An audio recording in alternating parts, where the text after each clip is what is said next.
haciendo preguntas acerca del equilibrio de Hardy-Weinberg.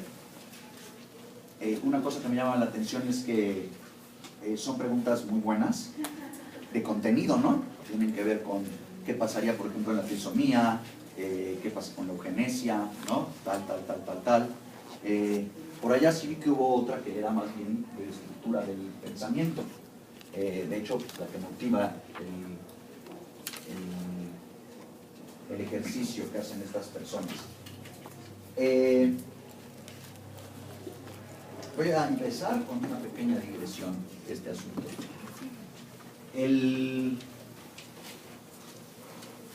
Hay frases que han marcado mucho mi vida. A ustedes les pasa, ¿no? Han escuchado frases que sembraron tu vida, ¿no? Gandhi decía, no hay caminos para la paz. La paz es el camino, ¿no? O Einstein decía, hemos ganado la guerra, pero no la paz. O a toda acción corresponde una reacción de la misma intensidad, pero en sentido inverso, tal. Pero hay una que ama, de todas las frases que he oído, hay una que es la más bella, la que más ha simbrado mi vida. Así, la frase que más ha simbrado mi vida. Quieren oírla, ¿no? Sí. Si P implica Q, entonces, si OR o P, entonces OR o Q. Eso cambió mi vida. Lo voy a escribir.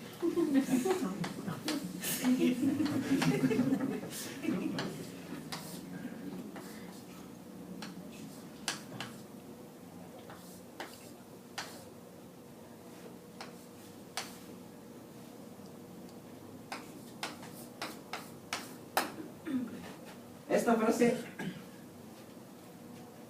te da la posibilidad de hacer lo que se llama una abstracción en el sentido real. Una abstracción no es un fantasma. Una abstracción es cuando puedes abstraer el contenido de algo y quedarte con la estructura. Por eso puedes hablar de una cosa como de otra. Es una abstracción, ¿no? Del contenido. Esta frase, si P implica Q, entonces si OR o P, entonces OR o Q, se puede decir con contenido, ¿no? Por ejemplo, si las manzanas implican árboles y las manzanas implican árboles. Lo sabemos porque a Newton le cayó una manzana en la cabeza y lo reportó, porque en la ciencia objetiva siempre valen más las credenciales que los datos objetivos vistos, pero el caso es que lo sabemos, ¿no? Entonces, si las manzanas implican árboles y o hay arbustos o hay árboles, entonces o hay arbustos o hay manzanas. ¿Están de acuerdo conmigo? ¿Lo repito? Si las manzanas implican que haya árboles, para que haya manzanas, tiene que haber árboles. ¿Por qué? Porque no, ¿dónde caerían las manzanas? Y si o hay arbustos o hay árboles, entonces o hay arbustos o hay manzanas. Para que haya manzanas, tiene que haber árboles. ¿Estoy claro con esto? ¿Sí? Pero de hecho, se puede decir con una cosa que tiene sentido o con una cosa que no lo tenga, y es igual. Si yo digo, si los patos tararean, entonces el 5 es un número primo, y si entonces o Winston Churchill toma coñac o los patos tararean, entonces o Winston Churchill toma coñac o el 5 es un número primo. ¿No crees? Es idéntico, porque lo que estás revisando es la estructura lógica de un argumento. Un argumento puede ser consistente, esto es, que muestre consistencia, y luego que su contenido sea o no cierto. Por eso, de ahí la otra gran frase de P implica Q, sí, solo sí, P implica Q. Es una manera de decir, aunque el argumento sea consistente, solo será cierto si su contenido es verdadero. ¿De acuerdo? ¿Fui claro con esta pequeña reflexión de las manzanas en Newton? ¿Comprendieron la...? Me queda claro que los pusieron. Sí. ¿Queda clara la lógica del equilibrio de Hardy-Weinberg? ¿O no? ¿Podría decírmelo alguien? ¿O revisamos?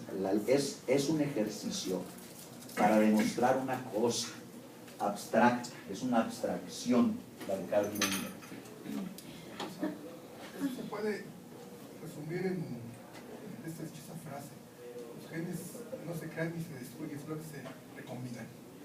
O sea, No, tendría que ver con que sí se crean y sí se destruyen y también se recombinan, pero de hecho se puede crear uno. ¿Cómo? Por selección y mutación, o esa combinación. ¿Qué diría ¿Qué dijeron Hardy y Feinberg? Que se mantiene el equilibrio. Bueno, sí, no hay como si se nos cae el equilibrio. Que si se mantuviera el equilibrio no habría evolución, ¿no? Y que hay unas cosas que podrían hacer la evolución. Veamos cuáles podrían ser. Por eso es una teoría de por qué sería inevitable hablar de esta y esta y esta situación, porque si no, tendríamos un punto ideal, una hipótesis nula. Una hipótesis nula es aquella hipótesis que necesitas para pegarle un poco, para saber cómo sería la realidad si no se cumple. O sea, tú haces una hipótesis nula cuando haces una hipótesis que esperas, que lo que es raro, y es un gran ejercicio, que no se cumpla, ¿no? Voy a hacer una hipótesis que espero no se cumpla, porque entonces voy a demostrar una serie de cosas que le quedan confusas a la gente. Como no logro convencer a la gente de cómo es el mundo, a ver si convenzo a la gente de cómo sería el mundo si no fuera así. Y cuando vea que no puede ser así, dirá, algo tiene que decir esta persona, ¿no creen? Entonces,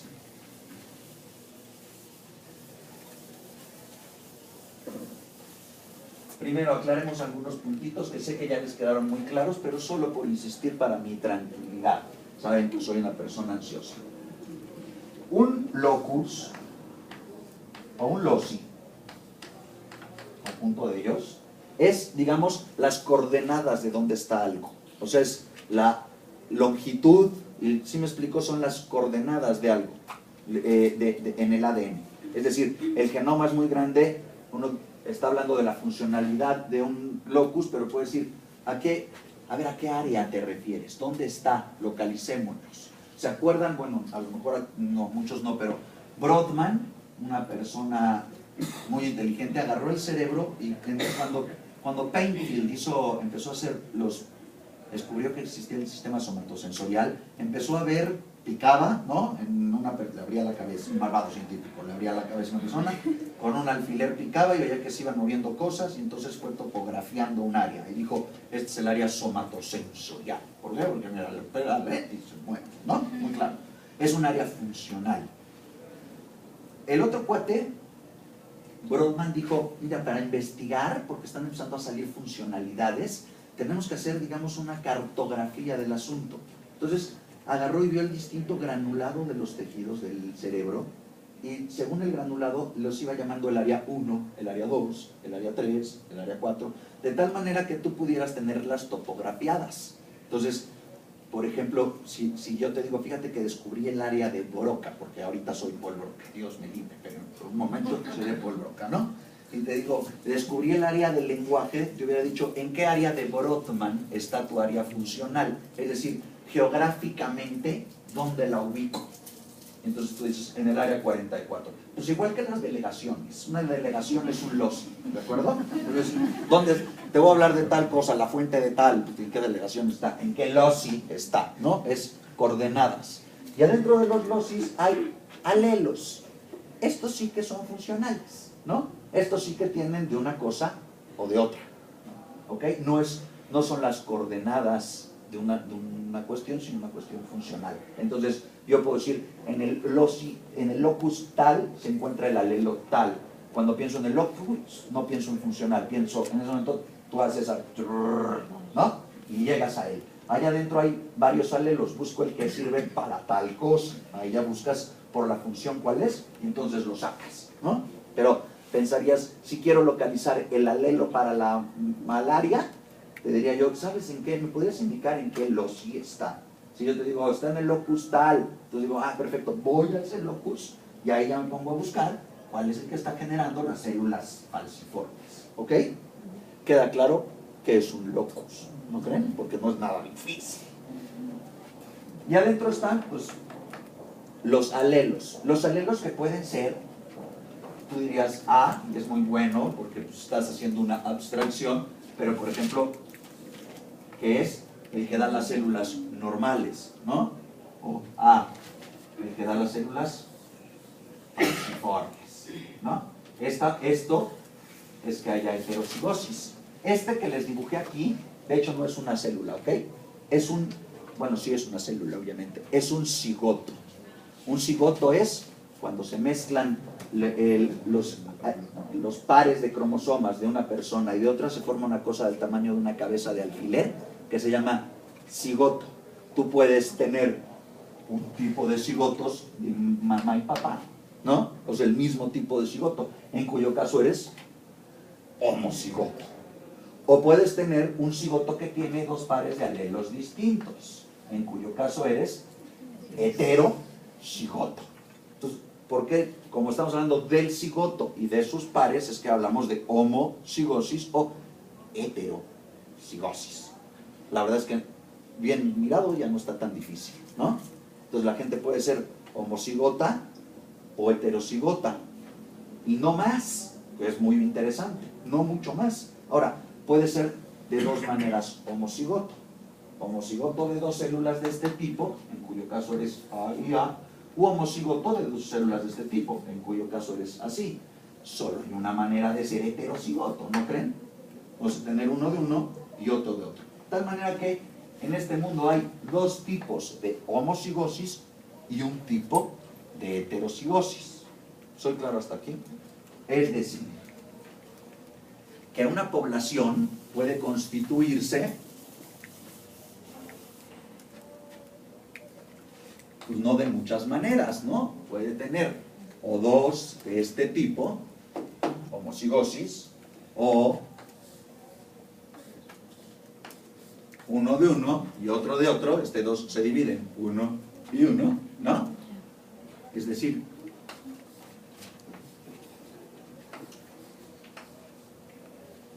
o finalmente,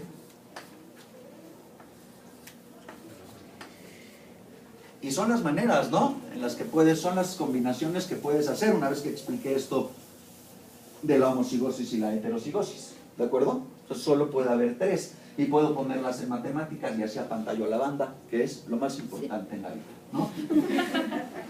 Los cuates dicen, ¿qué tal que en esta, yo agarro una población, ¿ok? Y debe de dar uno, es decir, el 100% de los genes que están adentro de esa población, el 100%, pueden dividirse o en un determinado número de homocigotos, o sea, en la P2, o uno de heterocigotos, o un tipo de homocigotos. Es decir, que para que me dé uno, tendría que sumarlos. Y estos cuates dicen, son las poblaciones. Esta fórmula da las posibilidades que hay en la vida. ¿De acuerdo? La cuestión es, y cuando empieza a transcurrir el drama de la vida, siempre tendrán la misma proporción que haya aquí estas poblaciones. Es decir, o sea, si esta es, supongamos que tiene 10 y aquí están el 20% de los casos, y ¿cuál sería la tercera cifra? Pues 7, ¿no? Pues esto daría, miren, igual a 1, ¿no? Es decir, el 100% de los genes. ¿Están de acuerdo? Una pregunta buena es, ¿cómo se hará para que esto, que es, aquí está el 10, aquí está el 20 y aquí está el 70, siempre se mantenga? Es decir, que haya un equilibrio de estas cifras y por lo tanto de esta fórmula. Si logro mantener esta fórmula, yo me llamo Hardy ahora, ¿no? Y Weinberg está en otra parte. Si yo logro demostrar que esto siempre podría permanecer así, puedo volverme famoso haciendo una cosa. A esto le voy a llamar el equilibrio de Hardy.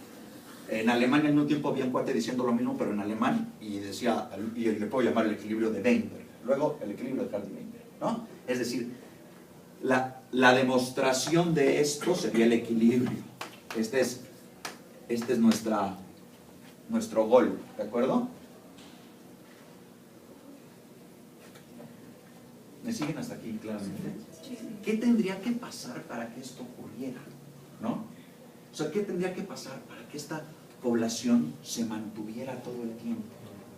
Tendría que suceder, ¿qué tendría yo que evitar? ¿Qué podría romper esto?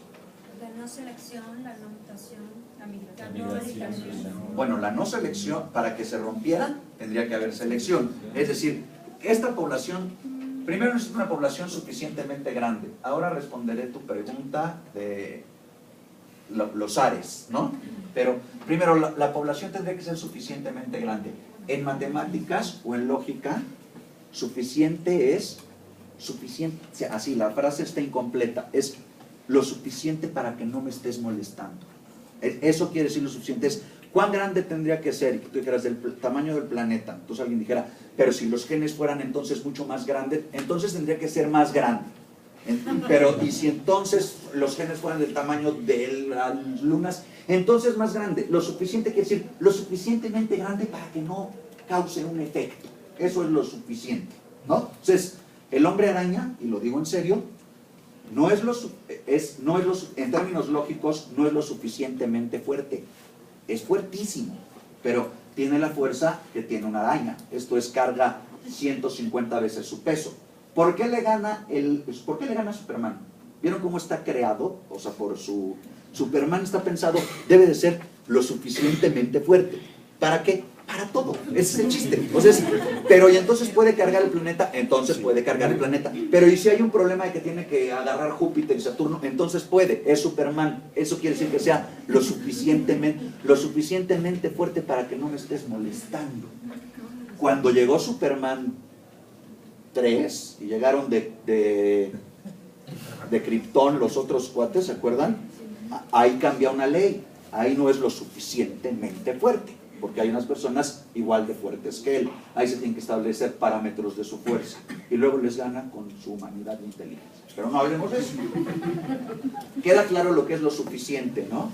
Entonces, cuando alguien dice una población lo suficientemente grande, no se hagan bolas pensando para el ADN o para las mutaciones o para las poblaciones de becerritos. No piensen en contenido, piensen lógicamente. Lo suficiente es lo suficientemente grande para que los genes no puedan impactar, ¿de acuerdo? Entonces, se necesita una población suficientemente grande y que el apareamiento sea al azar.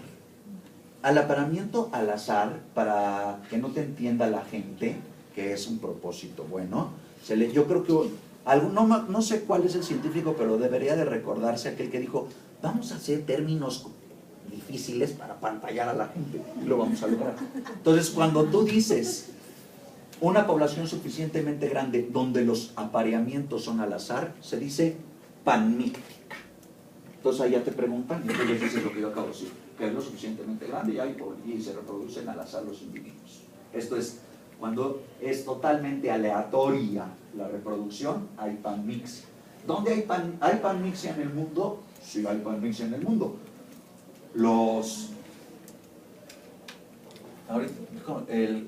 Estos que tienen una, ¿cómo se dice? Te estás aburriéndote como una ostra, ¿no? Hay moluscos, los percebes, por ejemplo, ese es un gran ejemplo. Se pegan al arrecife coralíneo, tiran su esperma al mar, el esperma viaja y fertiliza a hembras de percebes en el arrecife coralíneo. A ver,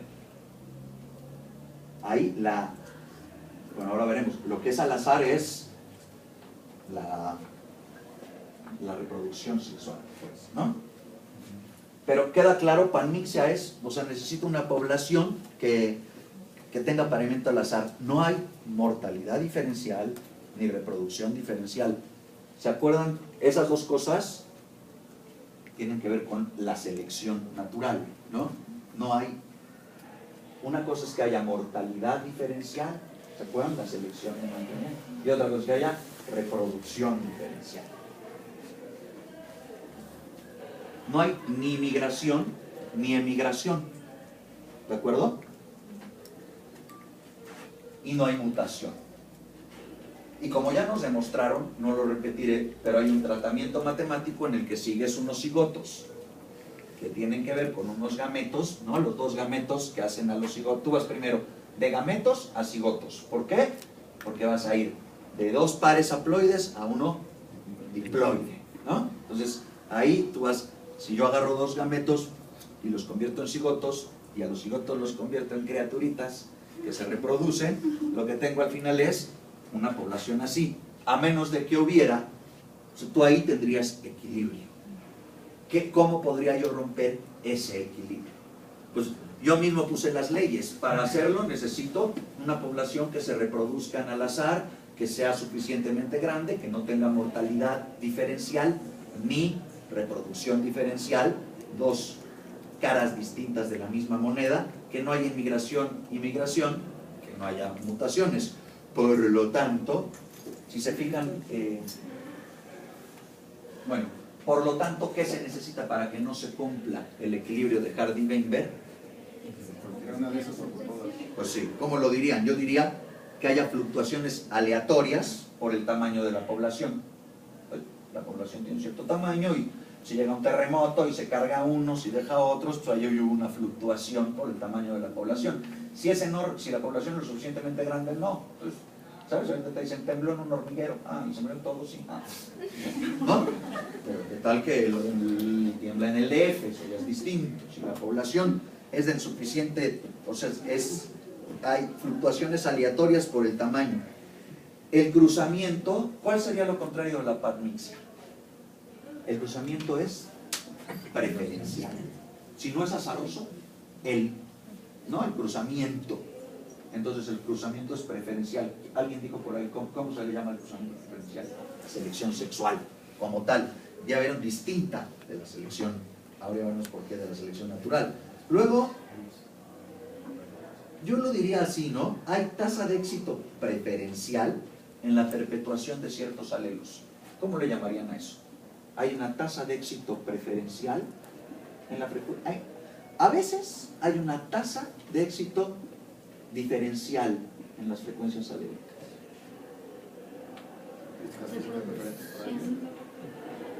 Una tasa de éxito, una tasa de éxito diferencial. ¿Cómo le llamarías a una tasa de éxito diferencial? Los alelos ven favorecidos. Ponle un nombre. Hay una tasa de éxito diferencial en la perpetuación. Yo le llamaría selección natural. Si no, no es que no hemos entendido. Bueno, yo entonces sí, qué malo soy para dar clases. O sea, una tasa de éxito diferencial en la perpetuación de unos y no de otros. Tasa, siempre que vean tasa diferencial, es selección. Tasa diferencial de dinero. ¿Me explico? Tasa diferencial. Las mutaciones son en cierta dirección. Es decir, cuando hay una mutación que va de A a A', tendría que haber una que fuera de A' a A para que hubiera equilibrio, ¿no? Lo cual no pasa. Tendría que uno mutar a ojos azulitos y mientras otro mutar a ojos cafecitos. Y así cada vez que muta uno, muta el otro, para que haya un equilibrio. No ocurre así las cosas. Entonces, cuando tienes este equilibrio, si tú muestras este equilibrio, es decir, las proporciones de los homocigotos de un tipo, de los homocigotos de otro y de los heterocigotos, muestran una cantidad dada la cual es toda la población. Si la puedo mantener en equilibrio, es porque le quité selección natural, le quité selección sexual, le quité mutación, le quité deriva genética, ¿no creen? Y le quité flujo genético. Esto es migración. Una población, para mantener esto, es decir, para cumplir las condiciones del equilibrio de Hardy-Weinberg, tendría que carecer de estas cosas. Si yo encontrara una población que no cumple de generación en generación en generación en generación este equilibrio, tendría que admitir, a menos de que se me ocurriera una nueva cosa, que de hecho podría sumarse, pero no eliminar a las demás, que existen estos fenómenos. Voy a repetir esto porque es lo más importante de toda la... Si yo viera que de generación en generación, en generación, en generación, y así, imagínense que lo dije muchísimas veces, se mantiene esta tasa, entonces tendría que llegar a la conclusión de que no hay fenómenos externos que estén interviniendo en mi población.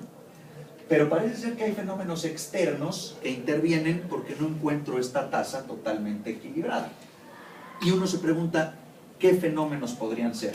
O sea, eso es del orden de lo que hay. Que no se cumple el equilibrio de Hardy-Weinberg siempre es un hecho, es un dato. La pregunta buena es, ¿qué tendría que haber para que no se cumpliera un equilibrio constante de generación en generación? Y solo se nos ocurre que si mutaran ciertos de estos genes, si un gen de estos muta, pues se rompe el equilibrio aquí, ¿no creen? Si hay una migración de este tipo, pues ahí se rompe el equilibrio. Si hay se les seleccionan individuos que son de este tipo nada más, pues se rompe el equilibrio. O sea, cualquiera de estas cosas, lo que haría es que uno de estos empezara a proliferar más que los demás, y entonces le darían la torre a esta cifra, es decir, al equilibrio de Hardy y Weinberg.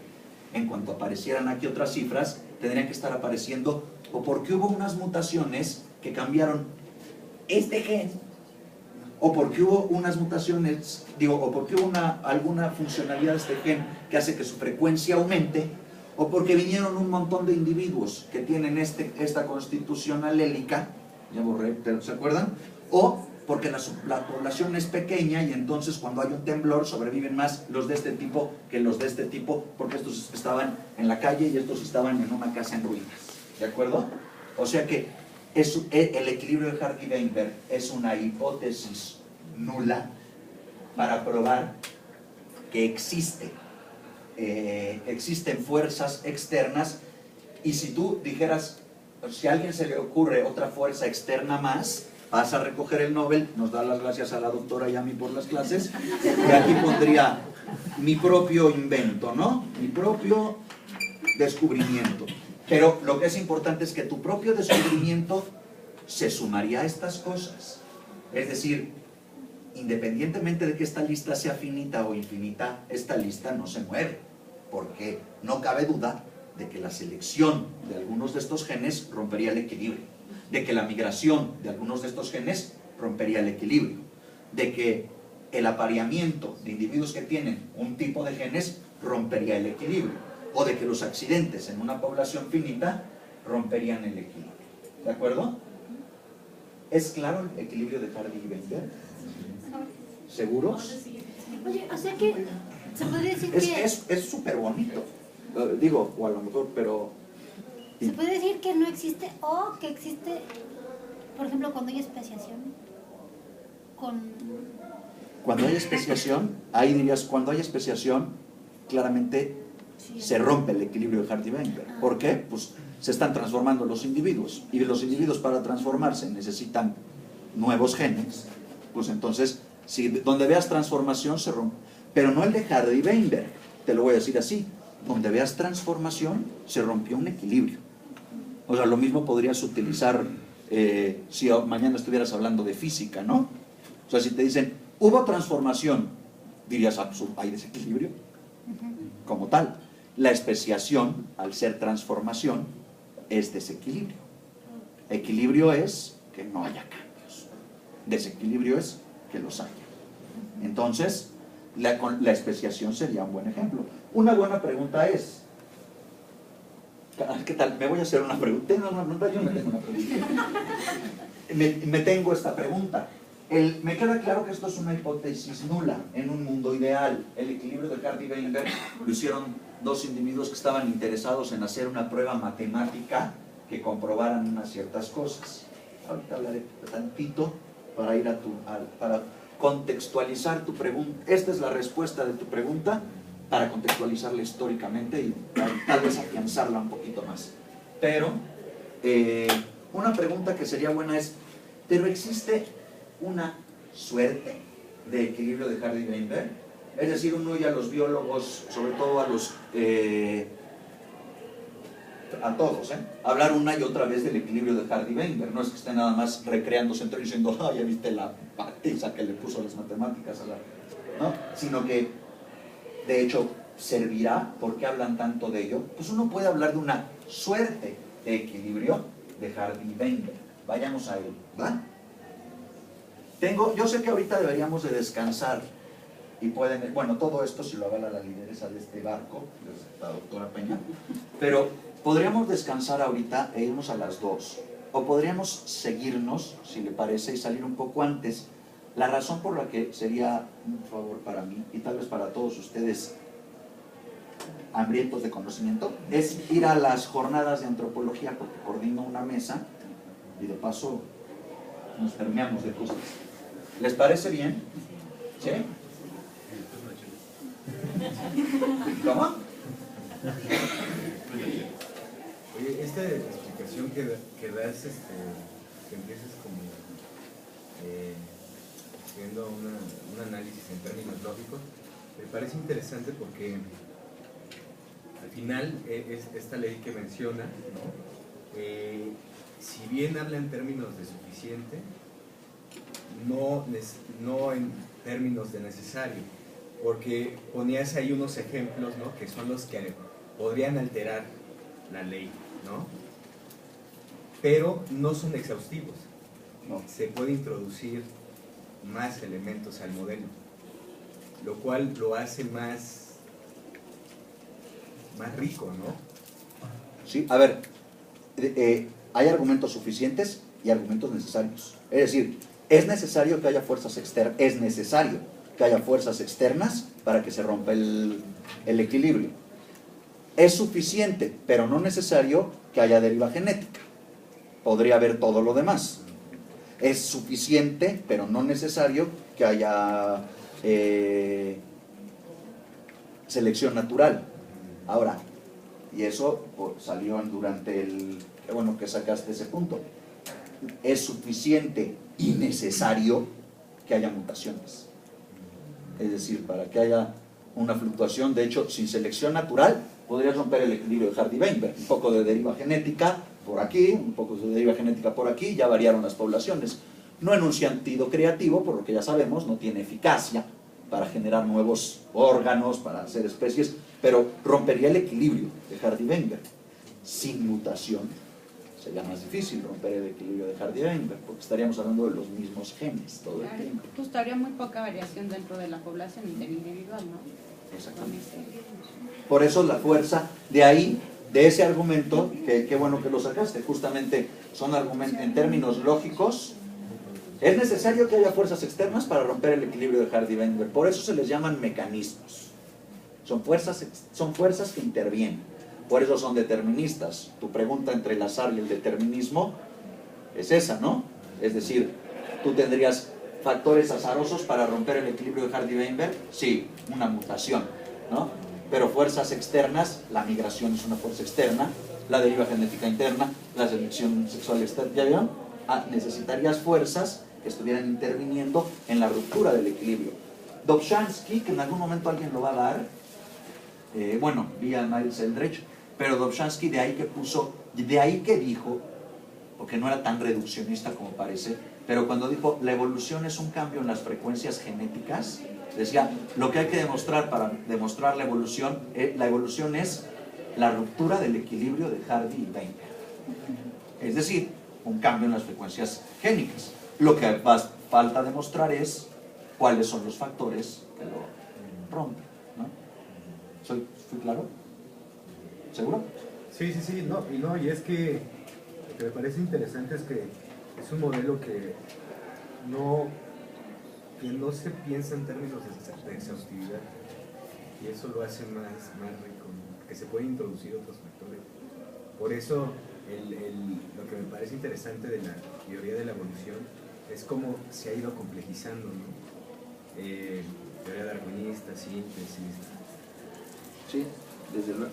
Ahora, ya lo veremos, ¿no? Pero el equilibrio de Hardy-Weinberg explica sobre todo la adaptación, ¿no? La microevolución. O sea, cómo se adapta una población rompiendo el equilibrio de Hardy-Weinberg, ¿no? Es decir, tomando mutaciones, selección natural y tal, y formando fenotipos diferentes al final, ¿no? No explica tanto la macroevolución, la especiación. Lo que pasa es que la especiación, la verdad es que no nos interesa tanto paradójicamente, ¿no? Porque son pero en fin. A ver, el caso de la lentitud por heterocigosis, solo antes de ir a lo que quiero ir, ¿no? Es bien sencillo. ¿Por qué la lentitud por heterocigosis? Piensen cada vez que piensen en heterocigosis, este es un consejo, pero hagan lo que quieran, piensen en la malaria. Cada vez que alguien diga heterocigosis, piensen en la malaria. Así. ¿Por qué? Porque tienes una célula de un tipo y otra célula de otro tipo. Estás viendo la heterocigosis y conoces sus consecuencias. ¿Qué pasa por qué va más lento si hay heterocigosis?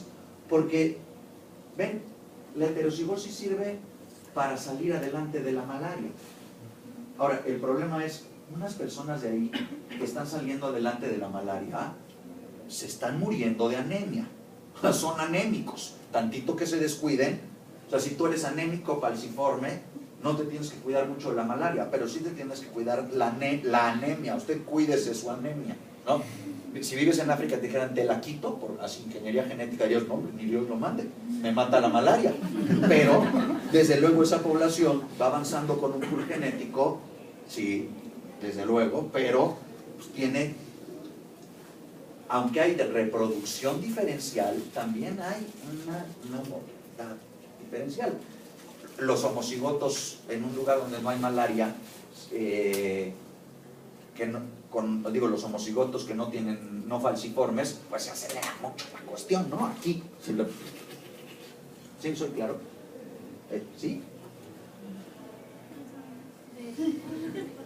En un momento hablaban, lo que me interesaba del equilibrio Hardy-Weinberg es que vieran los mecanismos, ¿no? Como tal, y ahora cerraré viendo qué es lo que estamos haciendo, que es buscando pruebas, más allá de toda duda razonable de que los fenómenos de los que estamos hablando existen. Pero planteaban un asunto sobre el aceleramiento o no en las tasas de evolución con respecto a homocigotos y heterocigotos. Cuando hay heterocigotos de lesivos, pues es decir, dos genes que no le ayudan para nada ahí a alguien, supongamos dos genes que codifican para la anemia falciforme, pues no, te vuelves anémico, te carga el payaso y nada, ¿no? Ahora, las personas heterocigotas, la evolución de la heterocigosis casi siempre tiene una pequeña presión en la mortandad de los individuos, en caso de estar en una frecuencia en una presión de selección. La heterocigosis en los ojos, pues no, pero por eso el caso de la malaria es bueno. A la vez que les permite sobrevivir por selección natural una parte de ellos, esto es el caso de la célula, lo que está actuando para ellos es primordialmente que hay unas células que les permiten acarrear oxígeno y ciertas cosas. Su parte heterocigota, que no es falciforme. Y su parte falciforme hace que cuando incuba el parásito, se rompa pronto la célula y se muera el parásito, ¿no? Entonces no está invadido de malaria. Ahora, eso le permite salir adelante de la malaria, pero está anémico. Entonces cualquier desequilibrio en su vida cotidiana puede tener un costo importante. Entonces hay casos en una presión selectiva, cuando una población está en presión selectiva, la heterocigosis es un buen recurso que utiliza la selección natural, pero avanza más lento que, supongamos, si estuvieras en un lugar donde no hay malaria y fueras homocigoto para la malaria y de repente fueras heterocigoto y de repente te volvieras homocigoto para la no malaria, pues en México estamos ahí medio, ¿sabes? Es falciformes y de repente sale una homocigosis donde no hay el problema de la malaria, no hay una presión selectiva, pues va a acelerarse rapidísimo la no falciforme, ¿no? Y va a tener rapidísimo células normales, porque no significa ningún riesgo con respecto de la mortandad o no tener anemia. ¿Sí fue claro? ¿Sí vieron? Está interesante, ¿no? Digo, y aburrido, pero casi siempre así sucede con lo interesante. El caso de los ARES. El caso de los ARES tiene más que ver con el tamaño de la población, no tanto que se rompa el equilibrio. Obviamente se rompe el equilibrio de Hardy-Weinberg, pero también se rompería con una mutación favorable. Pues el chiste es tan pequeña la población que rápido cambia su estructura. Ahí el problema es que una población pequeñita, endogámica, tarde o temprano va a tener una mutación de lesiva, son de las que más hay, y rápidamente la tendrá toda la población porque son muy pocos. ¿Sí me explico? O sea, si yo le paso comida echada a perder a unos pocos, pues más rápido todos tienen comida echada a perder que si a muchos. Eso es así de sencillo, porque es más difícil pasarle cosas a muchos que a pocos, como tal. ¿Sí? Ahora, vayamos entonces al punto tan aburrido del que también siempre hablo, ¿no? Las poblaciones.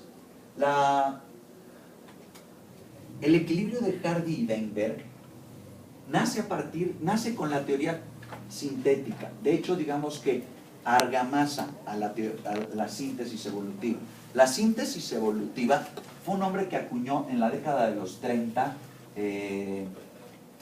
Julian Huxley, el nieto de Thomas Huxley, el hermano de Aldous Huxley, una saga de cosas brillantes. Pues para hablar de la síntesis entre dos teorías. El problema era que Darwin pensó un poco como lo veíamos hace un rato, ¿no? Vieron su primer capítulo, la domesticación, ¿no? La domesticación de los animales y las plantas, tiene que ver justo con un pensamiento no poblacional. Él está pensando en la selección natural, en cómo seleccionar como tal. Y insistió mucho, como ya lo saben ustedes muy bien, en una evolución gradual. Su compromiso con el gradualismo vía el uniformalismo, ¿no? Una teoría uniformalista es una teoría que supone que los pasos deben de ser golpe a golpe y verso a verso, ¿no? Poquito a poco. Y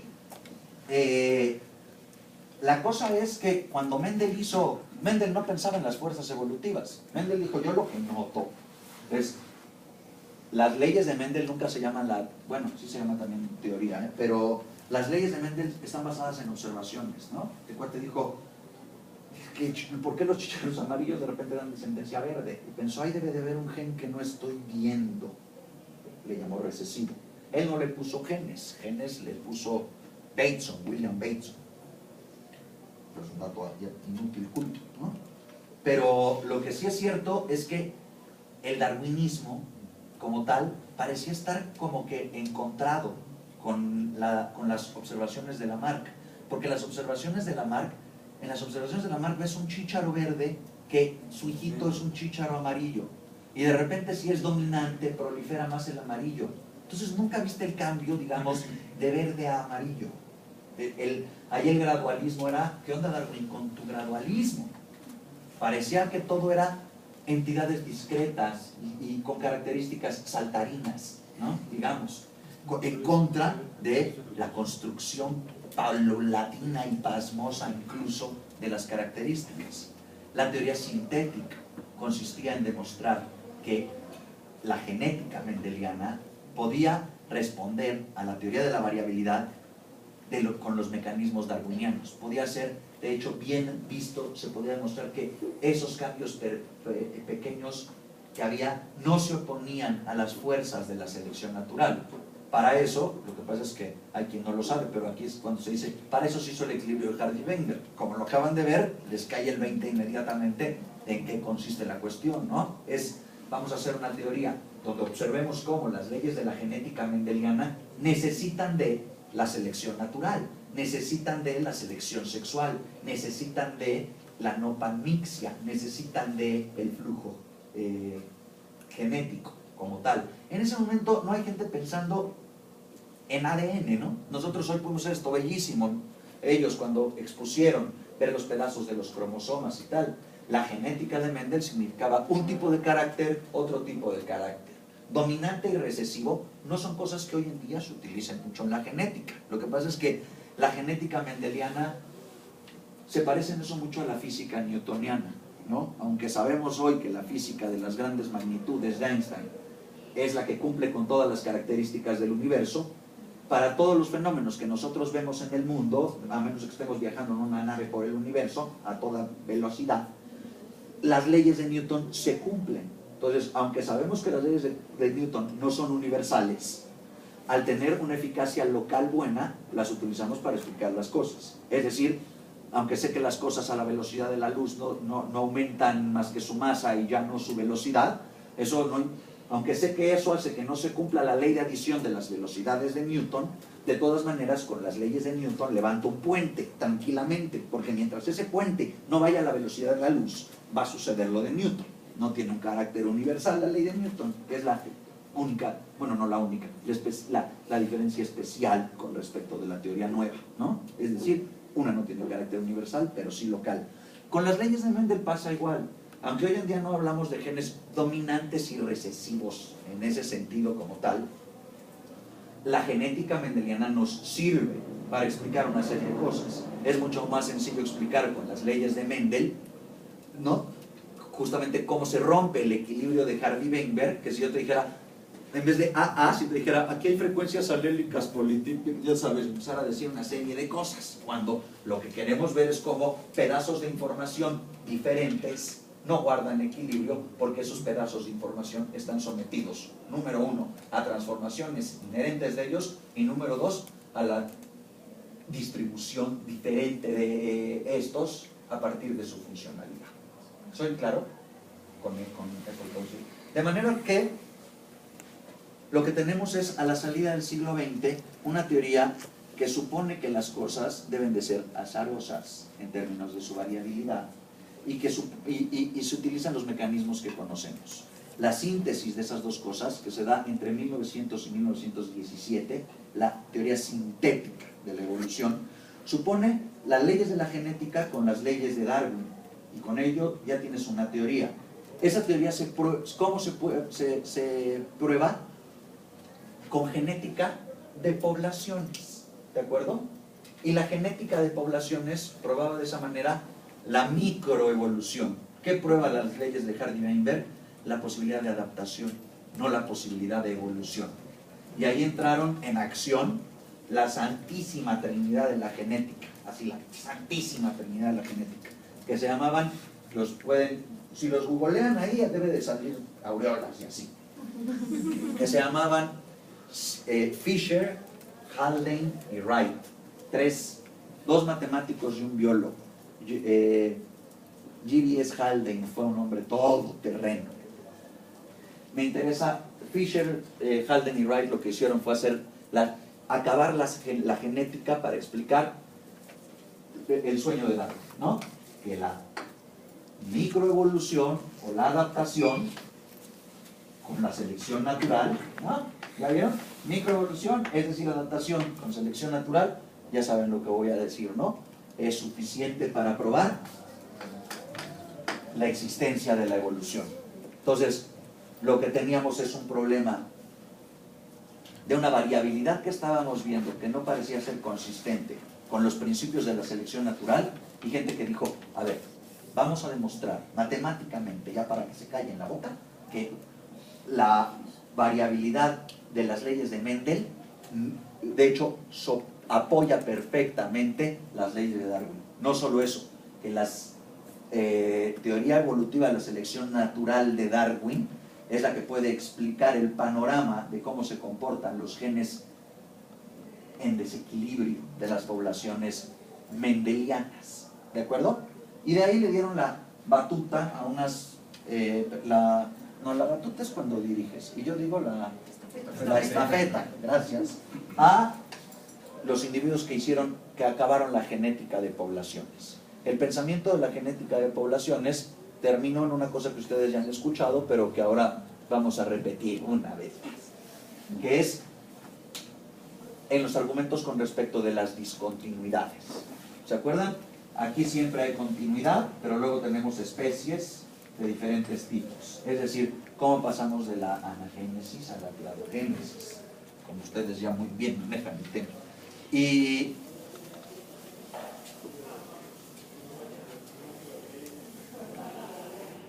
uno de estas personas, Wright, diseñó una cosa que se llama la especiación alopátrica, que ustedes ya han visto, ¿no?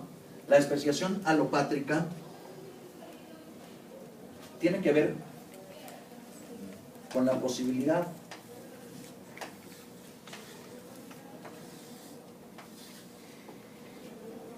de que una población se divida como tal mediante aislamiento geográfico. Este es el punto al que iba cuando les decía yo, y puede existir una suerte de equilibrio las especies no suelen ser, al interior de una especie no sueles ver un tipo, las especies no son, o sea, la